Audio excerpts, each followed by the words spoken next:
anything and everything to pontificate towards you to make themselves look important. From using big words like pontificate.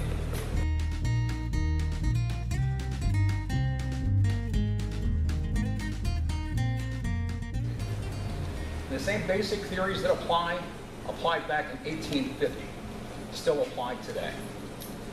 You basically keep things dry, you keep things out of sunlight, and you keep it contained in itself so that it doesn't get contaminated. There's a couple of different ways to do that, whether by heat sealing in something like a mason jar, which if you guys didn't realize this basic mason jar and the style lid that they have, Napoleon brought these into battle. That's where canning food really came from. It was back when Napoleon was fighting wars. That's how he came up with the line of, an army moves on its stomach. Well, that's how he fed his troops. They would package the food in France in basically a hand-formed tin can, would pasteurize it in a water bath, and then they'd make it out into the field. They'd crack it open, warm it, and eat it. But knowing that, Napoleon didn't have half the technology we have today, didn't have any of the experiences many of us have individually today. They just didn't have it available to them. So now, you get on the internet, you start watching all the different YouTube videos, and believe me, there are many YouTube video commandos out there, no offense, Eric, that will tell you anything and everything to pontificate towards you to make themselves look important. From using big words like pontificate. We'll talk to you about, it has to be held for so many minutes at this temperature, and it has to be done for this long, or if you don't, you'll cause yourself to get botulism. Here's the basic theory. You have a clean vessel, whatever your vessel is, whatever your jar is, whatever your 2-liter bottle is, whatever your 5-gallon bucket is. As long as it's clean and sterile when you use it, and you don't put bacteria in the jar, your food's going to be just fine. 99.8% of the time. You crack a jar open, just like Grandma did. First thing she does, smell it. If your jar doesn't smell good, don't eat it. It's probably not. But don't throw it away either. You can use it to feed the animals. They can eat it. You can use it for bait for a trap. Whatever, down the line. The whole point is use the senses and brains God gave you. You don't have to overemphasize and overthink everything. My grandfather, 100 years ago, was canning meat in cans like this, or in bottles like this, and we found some in his fruit cellar that were at least 20 years old. And I gotta tell you, they still had solid seals on them. We cracked them open, they smelled good. None of us ate them, just to be safe. But from the dates that he had written on top, we fed them to the animals and they had no problem with them. But the point is if you seal everything up in an oxygen-free environment, most of your bacteria can't grow. There are certain types of bacteria that can grow in anything. Just like when somebody tells you you gotta boil your water for 3 minutes before you drink it. The truth is that once it reaches 160, 98% of anything that could hurt you is dead. So that's called pasteurization. That's the difference between the temperature issues. And this argument goes on and on forever and a day. Here's the truth. Matter of fact, we spoke about it at the last meetup where we all went camping. If you make a big pot of chili, and it's mostly meat, it goes into a jar like this, and you can water bath can it. The safety sallies on the internet are going to freak out when I say that. Are going to just freak out when I say that, because you're taking meat and you didn't boil it for 90 minutes in a 240-degree steam bath in a high-pressure canner. No, I didn't. But neither did Napoleon, and his troops lived. The truth is once you pre-cook food, just like this can, it's pre-cooked. You've already killed most of anything in the way of bacteria that's in it. And if you scoop that food from a pot and put it in a jar, put a clean lid on it, seal it, and then water bath can it in 160-degree water to 200-degree water, and that lid seals down tight, which, does everybody understand how a mason jar seals up? They suck down, the vacuum seals it up, and then you go to open it and it makes that pop, and you'll hear it sucks air in. As long as it does that, seals down tight, your food's going to be safe. The reason I bring this up is Post-event, we're going to have to store the food we grow, the deer we kill, the food that we have. It's all not going to come on a day-by-day basis. You're going to get a deer on Monday, you may not see one for 3 weeks. Hell, how many of us know deer hunters that go hunting for years before they even kill their first deer? There's just not that many out there. There's a lot of them, but not everybody's able to get to them to kill them. The point is when you catch a 200-pound deer, or you kill it, you're going to have 200 pounds of meat or 160 pounds of meat to deal with. You cannot eat 160 pounds of meat before it goes rancid and bad. That's why food storage post-event comes to this vessel right here. And it's the one that everybody needs to have a good stockpile of now. Even if you're not using them now, buy them. Buy them by the case, hang on to the metal ring that goes on the top, and buy boxes of these, the can lids. They're only good for one use 99% of the time. You can still use them for other things afterwards to seal the hole, but you can't preserve food with it. It's only good for one pass. That's because of this rubber seal. Buy them now while they're available. When you see them at garage sales and stuff, be skeptical because you never know what was in them, how they were treated. And to be honest, if you don't see the proper name on the glass, you're not sure if it was the bottle that had pickles in it or tomato sauce that looks like a ball canning jar, and that glass can't take the high heat. And it will shatter and splinter in a water bath canner if you're not careful. Next vessel I talk with is this. Everybody knows what it is. It's a 2-liter soda pop bottle. And if you didn't know what it was, you'd pay money to buy it. Because it's a 2-liter volume container made out of type of plastic that can take anything, including pressure. It's meant to have soda pop filled in it up to about right here, put on the back of a hot truck, and do this. Shake the damn thing for hours and days on end. And what does that do to the carbonation inside? It activates it, creating more pressure. You ever take a 2-liter bottle and shake it? I'm sure we all have. They damn near split in half. They get so rigid and tight. And that's the point of why this is such a good thing to use. And it is the best prepper container you're ever going to find. I prefer these over the 5-gallon buckets.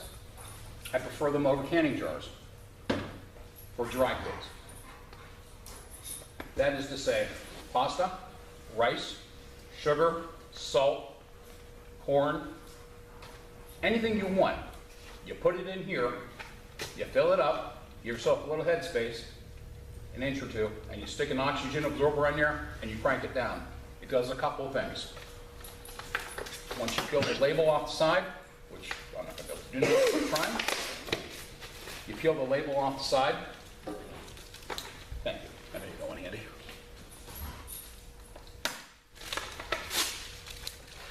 You can see everything in it.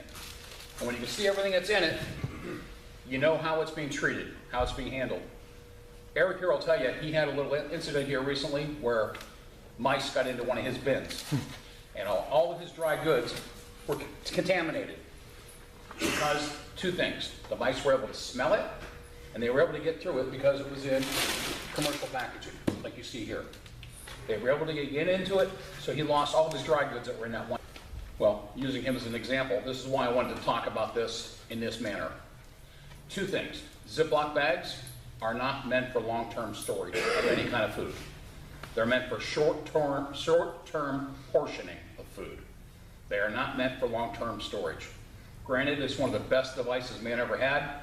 Put it in your bag, put it in your storage, and have them. They're awesome. They'll pay for themselves, and they're worth their weight in gold in time. Don't throw away the lid.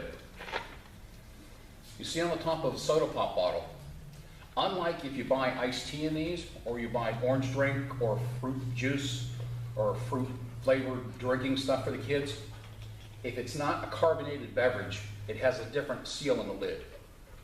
This seal, if you've ever looked on top of a pop bottle, it's a little flat disc. Basically, it's a silicone. It's heat temp silicone. All you have to do to make this usable, fill it about 1/4 of the way up with hot water, the hottest tap water you have. Don't go crazy with the Dawn dishwashing detergent. Don't go crazy boiling a pot of water to pour in the damn thing. It's not worth it. Just simply fill it about a quarter of the way through, put the lid on it, and do my favorite, give it a shake. If you've had it setting for a while and you've got soda pump driving spots in there, you'll see it.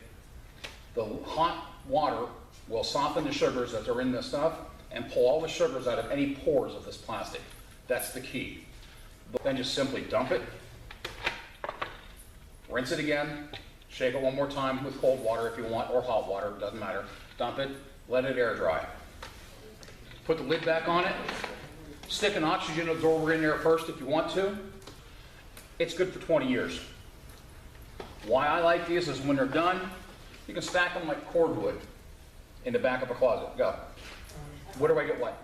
The oxygen, you can order one. Amazon. Matter of fact, here, we'll see what they look like. I'll show you what they look like. Here they are. Now we're talking about these. Let me bring up a couple of really good points so everybody can see what they look like. They come packed like this. And in here's about 40 or 50 of them. You see this little thing at the top? Be careful where you buy these from. Open them up as soon as you get them shipped in, even if you don't use it for 6 months. I bought these 4 months ago. Two things to notice. See how the plastic is sealed up tight? And it's like a brick? And that red eye. The red eye is very important. That's the seal that tells you they've been not exposed to any oxygen. As soon as you cut this package open and use any one of these, that red eye starts to turn blue. And as soon as that turns from red to any other color, these are no longer any good. This is 10 Mylar bags for 5-gallon buckets and enough O2 absorbers for those 10 buckets. Yes? What do you do once you open that? Say you don't have a use for all 40 or 50 of them. Which 99% of the time, you don't. You're right. I'm going to show you how to handle that in a little while. So remember that question when I start opening these up, ask me and I'll show you then. Can you pass that around? Yeah. Everybody, we're going to pass these around so you can see what they look like. Do not open, please.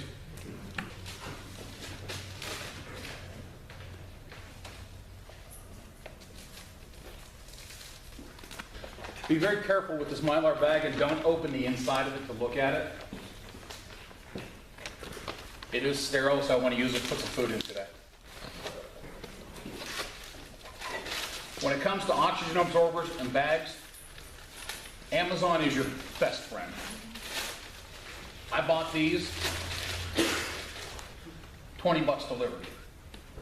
So do the math on that. That's everything you need to put together 10 5-gallon buckets of food, oxygen absorbers and bags for $2 a bucket. It's idiot proof. You have to do this. This takes your storage from being a year or two in storage and makes it 20 to 25 years depending on what you're putting in there. The key of what you're putting in there is oil and moisture. If you have an oily item like nuts, you're not going to get a long time because oil will go rancid even in a non-oxygen environment. But rice, sugar, salt, dried corn, dried beans, any one of those will last 20 to 25 years with no questions. But that's the shortest way to spend money to take care of your family long term and to stretch your items that you're going to have. You're going to have access to fish, animals, proteins of different types, but unless you have a rice paddy in your backyard, you're not going to get any carbs. You're going to be digging roots to get carbs. Only a couple of times a year are you going to be able to even plant or even dig up potatoes if you even know how to grow them. So plan ahead, and most of your food storage long term is going to be carbohydrates, not proteins. There are some exceptions to that. We'll go over that in a little while.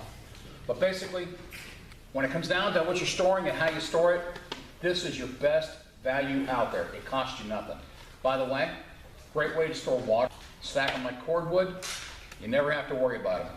But if you ever have to grab water and go, this is a whole lot easier to transport excuse me, than a 55-gallon barrel of water.